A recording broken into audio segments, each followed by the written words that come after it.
everyone, welcome to our presentation, which is the group number 1. Okay, so let's start. So the first one is all about the project method and steps. Okay, now let me introduce to you what is project method. So it is a significant landmark in the history of the methodology of education.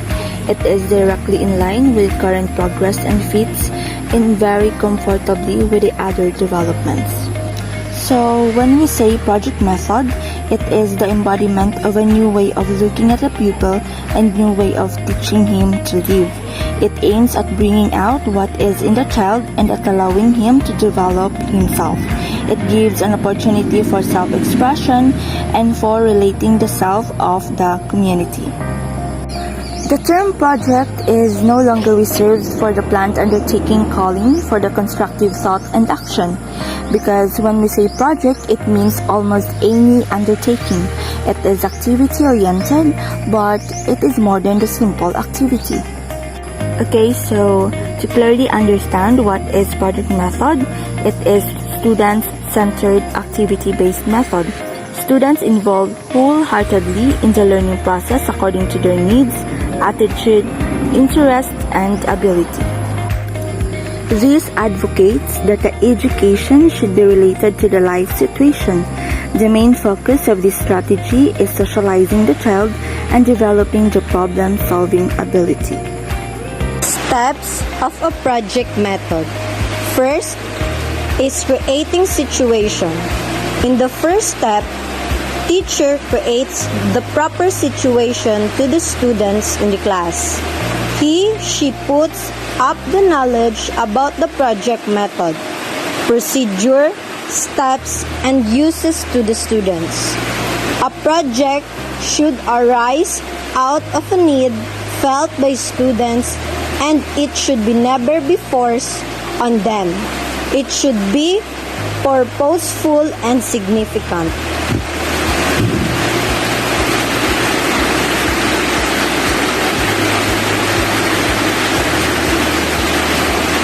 Second is selection of the problem.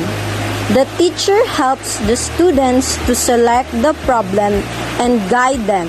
Students are having freedom to choose the topic or problem based on their interest and ability.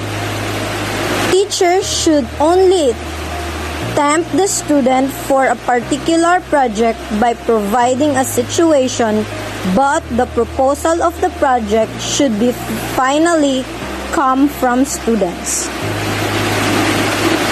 Third is planning.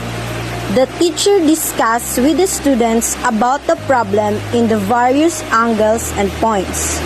After the free expression of the students' opinion about the problem, the teacher writes down the whole program of action step-wise on the blackboard. In the process of planning, teacher has no act only as a guide and should give suggestions at the time, but actual planning by the left of the students. Execution. The students are stating their work in this step. They are collecting the relevant information and materials at first. The teacher should give the time and write to the students according to their own speed, interest, and ability. In other words, the teacher should let the students collect their materials according to their given task and give them enough time to do it within their best and ability to work. Evaluation. Evaluation of the project should be done both by the pupils and the teachers. Here, the students evaluating their task, they determine whether the objects are achieved or not. After that, they criticize and express their feeling about the task freely. The evaluation of the project has to be done in the light of plans, difficulties in the execution, and achieved results. While the students evaluate what they have done, this is the teacher and students will have unity to find out what was done correctly, how it was done, and whether how it was made correctly. After that, they can tell their personal comments about their achievements, whether they had difficulty doing it or not. Reporting and recording. It is the last step of the project method in which each and every step of the work are reported. The reported things are recorded in a certain order in a book form. This is for the children to report on their achievements, including the details of their output and how it was done. Then the teacher will record and take note of the important details according to the order of their outputs. The laboratory method.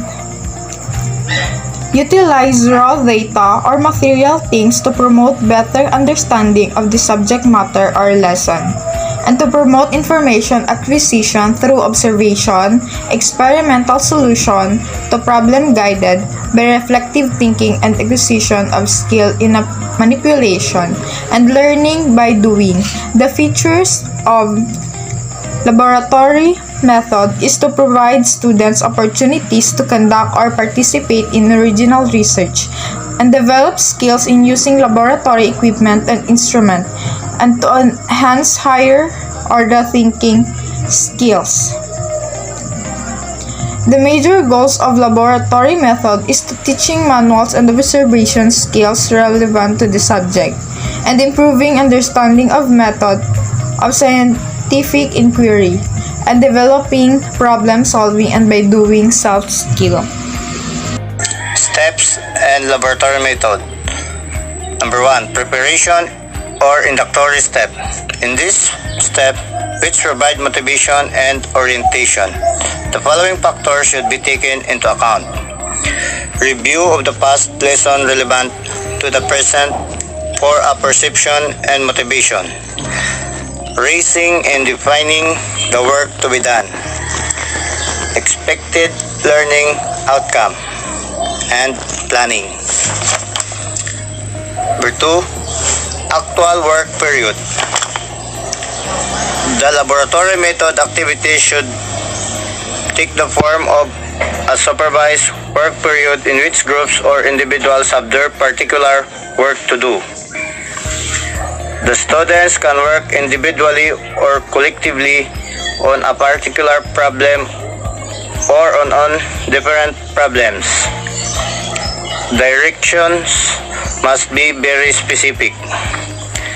The length of the work period should be determined by the nature of the problems and the objectives. Culmination activities. After completion, the class may get together to discuss and organize their individual findings. It is where students demonstrate their own knowledge, skills, attitudes, and actions. It will help the students to synthesize their knowledge and experience gained throughout their master's program of study. It also challenges students to demonstrate their academic knowledge in an experiential. Culmination activities are tasks that ask students to apply the knowledge and skill they develop throughout the unit in one product. The demonstration method. A method demonstration is a teaching approach that uses visual aids such as flip charts, posters, and PowerPoint to express an idea. A demonstration is a step-by-step technique for showing someone how to manufacture or execute something. You inform what you are doing as you demonstrate how. The demonstration method is sometimes called the imitative method, Garcia 1989. Learning skill is faster and more effective when students are shown and how the job is done by using the actual materials they will be using. Demonstration may appear to be a straightforward teaching method. Teacher demonstrations are valuable because they give students hands-on encounters with the real-world events, phenomena, and processes which aids learning, motivate and pique the interest of the students. Steps and demonstration method. 1. Proposing. The class decides an activity which involves the process of demonstration. To plan or intend to do anything is to have a purpose. The class will be used visual aids, charts, and PowerPoints to demonstrate the topic and clearly explain or discuss it. Because demonstration is a type of teaching method, they must grasp how to use the demonstration approach to present or give an idea in order to exchange knowledge and learn something new. This strategy aids in the comprehension of difficult skills and principles, students are able to pay attention and participate in the learning process. Because this method necessitates the use of various human senses, knowledge becomes permanent. Students are eager to learn and improve their skills. Demonstration consists of the materials or objects to be needed in the performance. The date, time, and place of the activity is shared. The performance in the demonstration should be ideal for the learners who are having a hard time connecting theories to actual practice. Demonstration proper. All the materials, procedures, and physical arrangement of classroom is expected to be prepared. Before the demonstration, you must prepare ahead for the better or effective outcome of the demonstration. You must remember to provide clear but simple directions that the young ones can understand effectively. So, an example of demonstration and demonstration proper is when you are going to teach the learners on what is photosynthesis and how it works. In this scenario, you can prepare an instructional material that will be easily understood or recognized by the learners, like diagrams that explains the cycle of photosynthesis, so that when it comes to the demonstration proper, the class would feel the interest to learn because of the eye-catching instructional material you made that would make them help understood the lesson more. Executing, a word that means carrying out a particular course of action, plan, or directive. It refers to execution of an action or a process. A process can be a computation script, a workflow definition, or a service. An action can be a decision-making or a judgment. Evaluation. Evaluation is a method of collecting, analyzing, and using information to answer questions about their effectiveness and efficiency. In this last step, evaluation of the whole demonstration should be done so that it can be made more effective. The expository method is a way of teaching in which the teacher is the one who provides information to the students or pupils. This is most likely without much interacting to the students, unless if there is something answering questions for the students.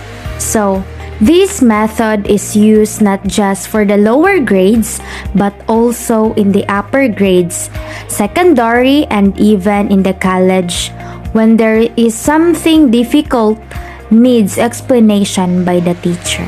Here are the steps of expository method. First is approach. The proper mindset may be established by recalling past experiences related to the present lesson. This part is what you need to discuss the past lesson. What is the experience that took place in the past lesson related to the new discussion? The second step of the expository teaching method is presentation. This is where you get to start a lesson proper. So, the teacher should make use of the following while explaining. A. Relate the new experiences to the previous experiences. Now, how do we relate new experiences to previous experiences? It is through considering the students' prior knowledge. Hence, you are supposed to teach them the horizon they're only capable of. Also, they are likely to learn better if we could engage their prior understanding to the lesson. Letter B, the teacher and students should have the same viewpoint. So it would be a conflict if teachers and students would or if the teachers and students have different viewpoints to a problem. Letter C, exposition means not only explaining but also interpreting. So kapag sinabing expository method, as mag-explain na ako nito, it is wrong because both students and teachers should have understanding of the topic deeply and clearly. Letter D, materials should be organized. Clearly said. Kasi before you get to present a lesson, dapat organize yung mga gamit mo so that there will be no conflict. Letter E, to make the explanation clear and effective, Devices may be used such as stories, illustrations, models, and diagrams. So in presenting a lesson or in presenting a topic, a teacher could use a different instructional means depende sa kung ano yung mas effective na gamitin to deliver a topic. For instance, you are to teach a literature. So, you could use stories. Kasi mahirap naman na magturo ka ng literature tapos gagamit ka ng model. It would be inconvenient. So, that would be for the presentation. The third is application. This step will show either the pupils understood the explanation or not. It may be given in the form of test, creative work, or another activity. In this step, the teacher needs to know if his student understood the lesson he was going to teach. For example, the teacher will provide a form of tests and other activities.